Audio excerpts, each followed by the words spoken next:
दोस्तों, अगर आप महाशिवरात्रि के दिन यह उपाय कर लेते हैं तो यकीनन आप पर मां लक्ष्मी और महादेव की असीम कृपा होगी और आप धनवान बन जाओगे। आप धनवान ना बने तो मुझे बताना, बस आपको वह उपाय करने हैं जो इस वीडियो में आपको बताए जाएंगे। तो दोस्तों, यह वीडियो एक बार अपने फायदे के लिए जरूर पूरा देखना।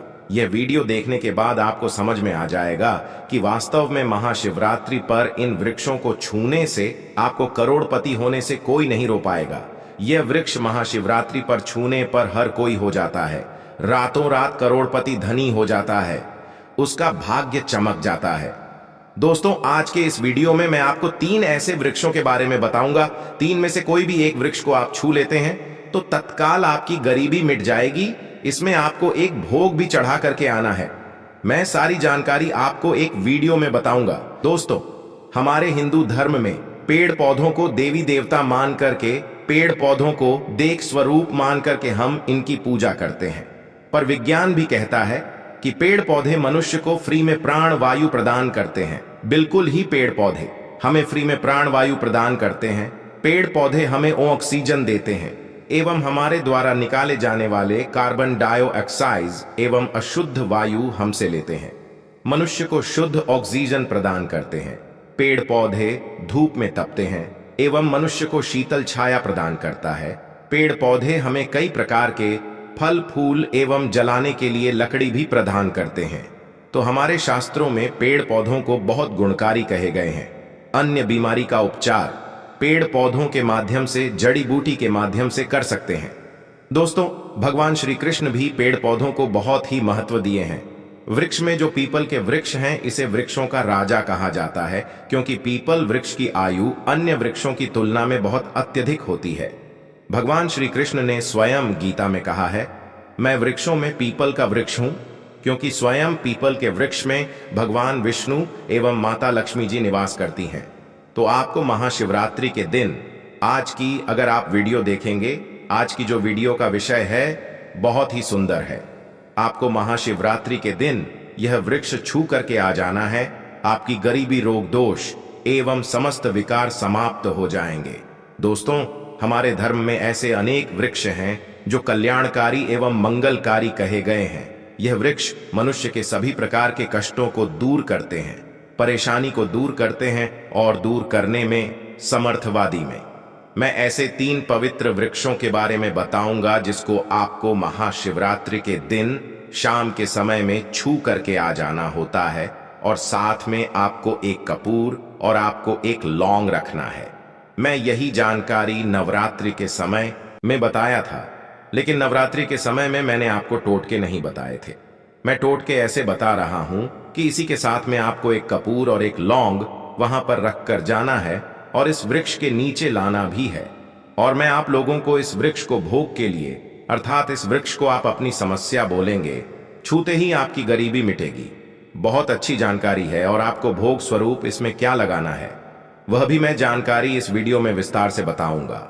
लेकिन उससे पहले अभी तक आपने अपने पसंदीदा चैनल द ज्योतिष ग्रंथ को सब्सक्राइब नहीं किया है तो चैनल को सब्सक्राइब करके बेल आइकन जरूर दबाइए। सच्चे हृदय से कमेंट बॉक्स में लिखना ना भूलें। हर हर महादेव, ओम नमः शिवाय। समस्त सम्माननीय देशवासियों को महाशिवरात्रि की हार्दिक बधाई एवं अनंत शुभकामनाएं। देखिए, अगर आप कठिन मेहनत करने के बाद भी एक दिन में 200 से RS1 कमा रहे और वही एक व्यक्ति कम मेहनत करके RS5 कमाने वाला व्यक्ति कई प्रकार के उपाय करके सारी चीजों को, पैसों को तेजी से खींचने का काम करता है। दोस्तों, देखिए, मैं अपने चैनल के माध्यम से आप सभी लोगों को अच्छी अच्छी जानकारी इसीलिए सिखाता हूं।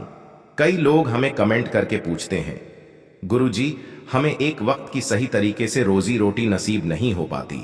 हमारे पड़ोसी जो लाखों रुपए कमा रहे हो, क्या इसमें हमारे भाग्य की गलती है?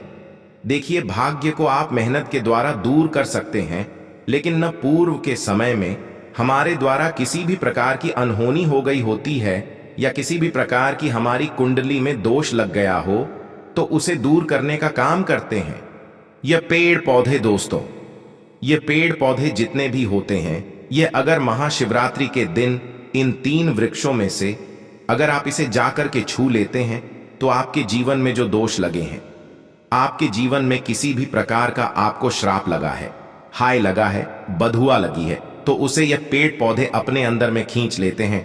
ये अपने अंदर खींच करके अपनी डाली को आपकी बद्दुआ के कारण अपनी छोटी सी डाली को तोड़ देते हैं, यानी कि इनकी छोटी सी डाली सूख जाती है और आपकी बद्दुआ के कारण जो सामने वाले ने आपको बद्दुआ दी थी और आप इसे छू करके आते हैं इन वृक्षों को, तो आपकी बद्दुआ इन वृक्षों में चली जाती है, इनकी एक डाली सूख जाती है। आप देख लेना और आप खुद देखना, एक वृक्ष को छूते ही बिल्कुल ही महाशिवरात्रि पर आपके जीवन में ऐसा परिवर्तन आएगा कि उसी टाइम से आपके काम बनना शुरू हो जाएंगे। तो चलिए मैं आप लोगों को वृक्षों के बारे में बता दूं। मैं पहले वाली वीडियो में भी बता चुका हूं कि नवरात्रि के समय में ये जो परिजात का वृक्ष होता है बहुत ही उत्तम वृक्ष माना जाता है। परिजात का वृक्ष समुद्र मंथन से उत्पन्न हुआ था। आप सभी दर्शकों को यह जरूर पता होगा और यह देवराज इंद्र के नंदन वन में स्थापित किया गया था। यह जो देवराज इंद्र के जो नंदन वन है माना जाता है स्वर्ग में वहां पर स्थापित करके रखे गए थे। परिजात वृक्ष भगवान श्री कृष्ण ने मानव जाति के जन कल्याण के लिए धरती लोक पर लाए थे। अगर किसी को हिंदू भाइयों को इनके बारे में जरूर पता होगा, सत्यभामा की कथा पढ़ी है तो जानकारी मिल सकती है। आप सर्च करके ग में भी देख सकते हैं। ऐसा माना जाता है कि मनुष्य के शरीर में कितनी भी ज्यादा थकान हो, बिल्कुल इस वृक्ष को छूते ही तत्काल समाप्त हो जाती है। बहुत से लोग इस वृक्ष को थकान होने पर बिल्कुल इस वृक्ष को छूते हैं। बड़े बड़े राजनीतिक से जुड़े हुए लोग हैं। हमारे चैनल में बहुत से लोग राजनीतिक क्षेत्र से जुड़े हुए हैं, धर्म क्षेत्र से जुड़े हुए हैं। बेसभी लोग हमें जानकारी साझा भी करते हैं। दोस्तों, इस वृक्ष के नीचे ध्यान से सुनिए। इस वृक्ष के नीचे आपको महाशिवरात्रि के दिन जाना है और आपको घी का यहाँ पर दीपक जलाना है। अगर आप घी का दीपक जलाने में सामर्थ्य नहीं है तो कोई बात नहीं, आप कोई भी तेल का दीपक जला सकते हैं, सरसों के तेल का दीपक जला सकते हैं। एवं आपको करना क्या है, एक लौंग रखना है और एक कपूर रखना है और आपको मनोकामना बोला है कि हे वृक्षराज, आप हमारी यह मनोकामना करें। आप मनोकामना वहां पर बोल देना, मैं यहां पर आपको नहीं कहूंगा। और इस वृक्ष को आपको छूना है और छूने के बाद इस वृक्ष को, परिजात का वृक्ष को मक्खन का भोग लगाना है। परिजात के वृक्ष पर स्वयं भगवान विष्णु जी, माता लक्ष्मी जी निवास करते हैं। शास्त्रों के अनुसार भगवान कृष्ण के यह स्वरूप कहे गए हैं क्योंकि भगवान कृष्ण ने मानव जाति के कल्याण के लिए पारिजात के वृक्ष को नंदन वन से लाए थे। तो इसे छूते ही अगर आपके जीवन में किसी भी प्रकार की हाय लगी हो, बद्दुआ लगी हो, किसी की बुरी नजर लगी हो, जिसके कारण आपके बंद किस्मत के ताले खुल नहीं रहे हैं और आप चाहते हैं कि आपके बंद किस्मत के ताले खुल जाएं, आपकी हाय बद्दुआ कट जाए, शनि दोष लगा हुआ है, कट जाए, तो एक वृक्ष को छुए और आपको अपनी प्रार्थना बोलनी है कि हमारी हाय बद्दुआ एवं शनि दोष को मिटाएं, हमारी गरीबी को मिटाएं।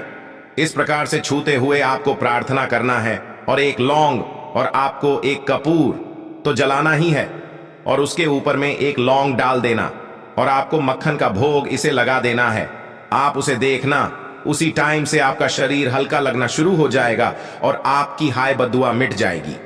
अब आप में से अधिकतर लोग बोलेंगे कि गुरुजी, हमारे घर के आसपास कोई परिजात का वृक्ष नहीं है, तो हम क्या करें? तो चलिए मैं दूसरा वृक्ष बताता हूं।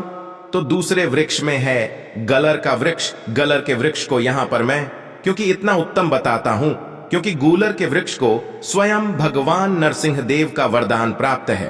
क्योंकि गलर के वृक्ष को नरसिंह देव ने स्वयं वरदान दिया है कि आपके वृक्ष पर, हे वृक्ष राज, मैं और आपकी जो माता लक्ष्मी है, हम आपके वृक्ष पर निवास करेंगे।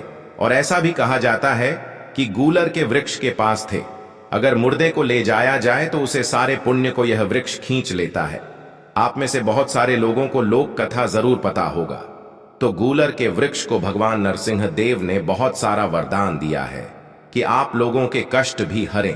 आपको करना क्या है कि महाशिवरात्रि के दिन शाम को गूलर के वृक्ष के पास जाना है। आप घी का दीपक जला सकते हैं, सामर्थ्य नहीं है तो आप सरसों के तेल का दीपक भी जला सकते हैं, तिल का तेल का दीपक भी जला सकते हैं। तिल के तेल का दीपक वैसे गूलर के वृक्ष के नीचे जलाया जाता है तो इसे बहुत ही शुभ माना जाता है। आपको जलाना है और आपको एक कपूर और एक आपको जैसे रखी है लौंग को जलाना है, जैसे अभी मैंने पहले भी बताया है उसी प्रकार से जलाना है और इसे छू करके प्रार्थना करना है। हे गूलर, हे वृक्षराज, हम आपसे प्रार्थना करते हैं, आपके वृक्ष पर स्वयं भगवान नरसिंह देव तथा माता लक्ष्मी जी विराजित हैं। हम प्रार्थना कर रहे हैं कि हमारी गरीबी, हमारी परेशानी या जो किसी की हमें हाय लगी है, बद्दुआ लगी है, किसी की बुरी नजर लगी है, हमारे घर में किसी को नजर दोष लगा है, सारे दोषों को समाप्त कर दीजिए। आप अपने अंदर में समाहित कर लीजिए, खींच लीजिए। इस प्रकार से आपको प्रार्थना करना है और गूलर के वृक्ष को आपको बताश का भोग लगाना है। बताश आपको समर्पित कर देने हैं और उसी दिन आपको 5 गलर के फल लाना है। महाशिवरात्रि के दिन ऐसा माना जाता है कि जो व्यक्ति लाल कलर की चुनरी में बोलर के पके हुए फल को लाते हैं बांध करके और इसे पूजा करने के बाद और इसे धन पेटी में रखते हैं, तो ऐसा माना जाता है आजीवन ऐसे व्यक्ति के जीवन में, ऐसे व्यक्ति के घर में धन दौलत की कमी कभी नहीं होती। गूलर के वृक्ष को साक्षात माता लक्ष्मी के स्वरूप कहे गए हैं। गूलर के वृक्ष पर माता लक्ष्मी नरसिंह देव विराजमान रहते हैं। तो आपको यही काम करना है, आपको प्रार्थना बोलते हुए आपको इसे छूना है और जो मैं प्रक्रिया बता रहा हूं वही प्रक्रिया करना है। 5 इसके फल जरूर ले आना और लाकर के महाशिवरात्रि के दिन पूजा पाठ करने के बाद आपको इसे अपने धन स्थान में जरूर रखना है। आजीवन आपके जीवन में धन की कमी कभी नहीं होगी। दोस्तों चलिए मैं आप लोगों को इसके बाद तीसरा पौधा बता देता हूं। तीसरा पौधा है बेल का वृक्ष। मैं आप लोगों को कई बार कई कथा में बता चुका हूं कि यह जो बेल के वृक्ष हैं माता पार्वती के स्वरूप कहे गए हैं। तो यह वृक्ष माता पार्वती के पसीने से उत्पन्न हुए हैं। स्कंद पुराण में बहुत ही स्पष्ट तरीके से बताया गया है। इसके पत्ते में शिव और डाली में पार्वती, जड़ में ब्रह्मा एवं तन में विष्णु जी स्वयं रहते हैं। संध्या काल में ऐसा माना जाता है कि शिव मंदिर के समीप में जो बेल के वृक्ष हैं, इसके नीचे में अगर कोई भी व्यक्ति अगर महाशिवरात्रि के दिन संध्या काल में, इसे वैसे तो डेली जलाना चाहिए, लेकिन अगर 1 जनवरी के दिन संध्या काल में अगर भगवान शंकर जी का कोई विशेष मंदिर है तो उसके किनारे में जो कोई बेल का वृक्ष हो वहां पे बिल्कुल आप यह घी का दीपक जला दीजिए। इसे बहुत ही उत्तम कहा गया है। वैसे अगर आप घी का दीपक जलाते हैं तो आपको धन, आरण एवं परम शिव भक्त की प्राप्ति होती है। दोस्तों इस वृक्ष को छूने से पाप तत्काल नष्ट हो जाती है। कैसा भी आपके जीवन में पाप हो दूर हो जाते हैं। तो आपको करना क्या है, देखिए जो बेल के वृक्ष है इसे बहुत ही उत्तम कहे गए हैं। माता लक्ष्मी को भी बेल के वृक्ष का अवतार लेना पड़ा था एक कथा के अनुसार। इसके बारे में मैं एक कथा भी बता दूंगा कि क्यों माता को बेल के रूप में बेल के वृक्ष में अवतरित होना पड़ा था। मैं इसके बारे में भी एक कथा भी आपको बता दूंगा। तो आपको एक दिन के नीचे हो सके तो घी का दीपक जरूर जलाए। घी का दीपक बहुत ही उत्तम कहे गए हैं। अन्य वृक्षों को जैसे आपने मक्खन चढ़ाया, बताशे का भोग लगाया, बेल के वृक्ष को माता पार्वती तथा भगवान शंकर के स्वरूप ही कहेंगे। बैल के जो वृक्ष की जड़ होती है, इसके जो मूल भाग होते हैं, इसमें समस्त तीर्थ आकर के निवास करते हैं। इसीलिए सावन के महीने में कहा जाता है जो लोग अगर तीर्थ धाम नहीं जा सकते, तीर्थों के दर्शन नहीं कर पाते, तो ऐसे व्यक्ति बेल वृक्ष के नीचे में 1 महीने तक घी का दीपक जला लेते हैं तो संपूर्ण जितने भी तीर्थ होते हैं इसके घूमने का बराबर पुण्य की प्राप्ति होती है। मैं इसीलिए सारी जानकारी गुप्त रहस्य जानकारी बताता हूं, जिससे आप सभी दर्शकों को कल्याण, आप सभी दर्शकों का बिल्कुल आध्यात्मिक उन्नति हो। सभी को धन की जरूरत नहीं होती, किसी को पुण्य की प्राप्ति की जरूरत होती है, कोई आध्यात्मिक उन्नति करना चाहते हैं। इसीलिए इस प्रकार के छोटे छोटे गुण भरे रहस्य जानकारी वीडियो बता देता हूं। दोस्तों अब करना क्या है, दिन इस वृक्ष को छूना है, माता पार्वती से प्रार्थना लगाना है कि है माता पार्वती, आप ही शक्ति स्वरूपा हैं, लक्ष्मी है, धन की देवी हैं, आप ही संसार को चलाने वाली देवी हैं। इस प्रकार से प्रार्थना करते हुए इस वृक्ष को छूना है और बोलना है, मेरी गरीबी मिटाए माता, मेरी निर्धनता को मिटाए, मेरे जीवन में चल रही परेशानियां, सारी परेशानियों को दूर करें। इस प्रकार प्रार्थना करते हुए आपको 1 कपूर और 1 लौंग को भी जला देना है और एक काम जरूर करना है। जलाने के बाद इस वृक्ष को आपको बोलना है कि मैं भोग स्वरूप आपको धतूरे के पत्ते एवं धतूरे के फल समर्पित करूं, आप स्वीकार करें। 2 इस वृक्ष के जड़ के नीचे में भी आपको धतूरे के फल एवं पुष्प को पुष्प है तो पुष्प भी रख सकते हैं, फिर पत्ते रख दीजिए। और अब वृक्ष आपको छूना है प्रार्थना करते हुए कि हमारी गरीबी मिटाए, हमारी निर्धनता मिटाए। दोस्तों, बिल्कुल ही आपके जीवन में कभी गरीबी नहीं आएगी। और एक प्रार्थना जरूर करना है, किसी की हाय लग गई हो, बद्दुआ लग गई हो, किसी का दोष लगा हो जिसके कारण हमारी आध्यात्मिक उन्नति नहीं हो पा रही हो, तो आप जो है हाय बधुआ किसी का दोष लगा हो उसे तुरंत दूर करें।